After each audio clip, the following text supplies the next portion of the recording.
Halo semuanya, perkenalkan nama saya Anastasia Ninas, saya dari kelas 2023K dengan NPM 2310341. Di video kali ini saya akan menjelaskan tentang sistem organ tubuh manusia.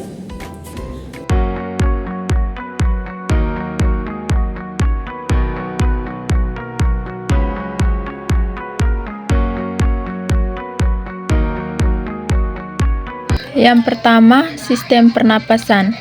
Pengertian sistem pernapasan adalah sistem organ yang digunakan untuk pertukaran gas. Sistem pernapasan umumnya termasuk seluruh yang digunakan untuk membawa udara ke dalam paru-paru di mana terjadi pertukaran gas. Ini adalah bagian dari alat-alat pernapasan. Yang pertama, hidung.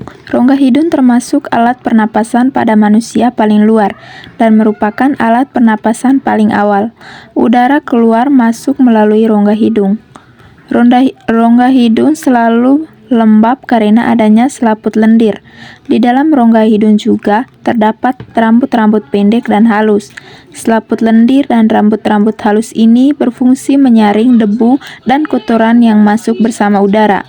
Melakukan kotoran pada rambut hidung, mengatur suhu udara pernapasan, dan mengenali adanya bau. Juga dapat kongkah yang mempunyai banyak kapiler darah yang berfungsi menghangatkan udara yang masuk. Yang berikut laring. Laring sering disebut dengan voice box, dibentuk oleh struktur epitelium yang berhubungan dengan faring di atas dan trakea di bawah. Laring terletak di anterior tulang belakang. Keempat dan keenam bagian atas dari esofagus berada di posterior laring. Fungsi utama laring adalah pembentukan suara sebagai proteksi jalan nafas bawah dari benda asing dan untuk memfasilitasi proses terjadinya bentuk. Yang berikut alveolus. Alveolus terdiri atas satu lapisan sel, epitelium, pipi, dan disinilah darah hampir langsung bersentuhan dengan udara, yang berperan penting dalam pertukaran gas dari udara bebas ke sel-sel darah dan CO2 dari sel-sel darah ke udara. Paru-paru kanan mempunyai 3 lobus, sedangkan paru-paru kiri mempunyai 2 lobus. Kelima lobus tersebut dapat terlihat dengan jelas. Setiap paru-paru terbagi lagi menjadi beberapa bagian, menjadi sekitar 10 unit terkecil yang disebut bronchopulmonary segment. Paru-paru kanan dan kiri dilapiskan oleh ruang yang tersebut mediastinum, jantung, aorta, vena cava, pembuluh paru-paru, esofagus, bagian dari trakea dan bronkus serta kelenjar tinus terdapat pada mediastinum. Yang berikut sistem pencernaan manusia. Sistem pencernaan manusia berfungsi untuk mencernakan makanan atau menghaluskan makanan sehingga menjadi sari-sari makanan yang dapat diserap oleh tubuh menggunakan alat-alat organ pencernaan yang dilakukan secara mekanik maupun kimia. Yang berikut organ pencernaan manusia. Fungsi sistem pencernaan pada manusia adalah untuk menerima dan mencerna makanan, di mana makanan tersebut diubah menjadi nutrisi yang akan diserap dan disalurkan ke seluruh tubuh melalui aliran darah. Mulut. Rongga mulut adalah organ pertama dari seluruh saluran pencernaan. Di dalam rongga inilah terjadi 2 proses pencernaan, yaitu kimiawi dan mekanik. Rongga mulut berfungsi untuk mengunyah, memproses makanan secara kimiawi dan juga menyalurkan makanan ke dalam lambung. Yang berikut kerongkongan. Kerongkongan merupakan saluran yang memiliki panjang sekitar 25 cm dan berfungsi menyalurkan makanan dan minuman dari mulut ke dalam lambung. Gerak prestetik adalah gerak otot-otot yang berkontraksi untuk mendorong makanan sepanjang saluran pencernaan.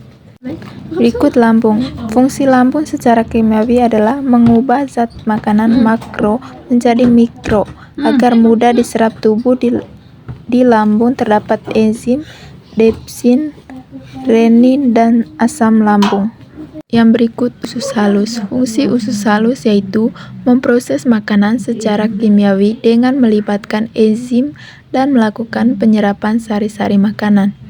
Usus halus dibagi menjadi 3 bagian, yaitu duodenum, jejunum, dan ileum.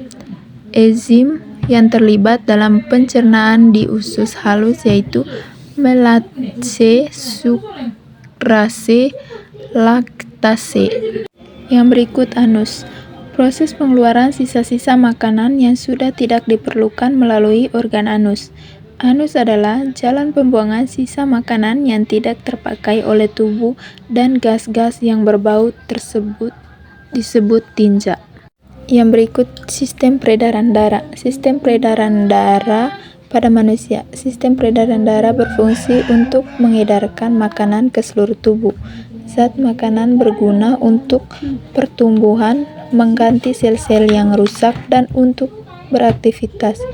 Pada manusia, sistem transportasi atau peredaran darah terdiri atas 3 bagian utama, yaitu jantung, pembuluh darah, dan darah. Yang berikut alat-alat peredaran darah. Yang pertama, pembuluh darah. Ada 2 jenis pembuluh darah, yaitu arteri, merupakan pembuluh darah yang mengalirkan darah keluar dari jantung. Bila sampai di jaringan, arteri bercabang-cabang kecil yang disebut arteriole. Pembuluh arteri bersifat elastis dan darah yang mengalir tekanannya kuat karena memperoleh penumpangan langsung dari jantung. Yang berikut vena. Vena merupakan pembuluh yang mengalirkan darah menuju ke jantung. Pembuluh vena yang menyebar di bercabang-cabang kecil dan disebut venaula. Vena kurang estetis bila diperbandingkan dengan arteri dan darah yang mengalir tekanannya rendah karena aliran darah pada vena berdasarkan sistem katup dan pompa otot. Vena bisa terletak di permukaan tubuh di bawah kulit, sedangkan arteri lebih ke dalam. Yang berikut darah. Medium transport dari sistem sirkulasi adalah darah. Darah tidak hanya mengangkut oksigen dan karbon dioksida ke dalam dari jaringan-jaringan dan paru-paru, tetapi juga mengangkut bahan lainnya ke seluruh tubuh. Fungsi darah sebagai alat pengangkut sari makanan dan O2 ke seluruh tubuh dan sisa-sisa metabolisme ke alat ekskreasi. Menjaga agar mengatur tubuh tetap mengedarkan air. Selain mengedarkan sari makanan, juga air yang berfungsi untuk reaksi enzimatis atau untuk menjaga tekanan osmosis tubuh, mengedarkan getah bening, menghindarkan tubuh dari infeksi, atau membentuk antibodi berupa sel darah putih dan sel darah pembeku, menjaga kestabilan suhu tubuh, dan mengatur keseimbangan asam basa atau Hb. Yang berikut sel-sel darah. Yang pertama, sel darah merah. Dari ketiga macam sel darah merah mempunyai jumlah terbanyak.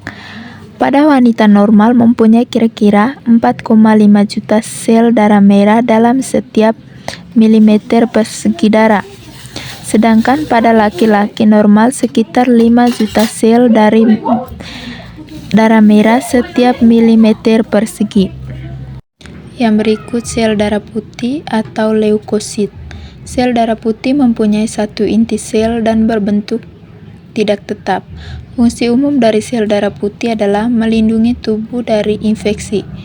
Umur leukosit dalam sistem peredaran darah adalah 12-13 hari.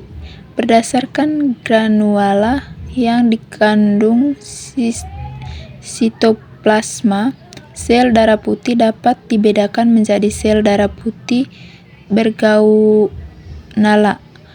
atau granulasit dan sel darah putih yang tidak bergranula atau agranulasit. Neutrofil dan monosit melindungi tubuh dengan cara melakukan endositosis terhadap partikel asing yang masuk ke dalam tubuh. Yang berikut keping-keping darah atau trombosit. Keping-keping darah adalah fragmen sel-sel yang dihasilkan oleh sel-sel besar dalam sum-sum tulang. Trombosit berbentuk seperti cakera atau lonjong, dan keping-keping darah mempunyai umur hanya 8-10 hari.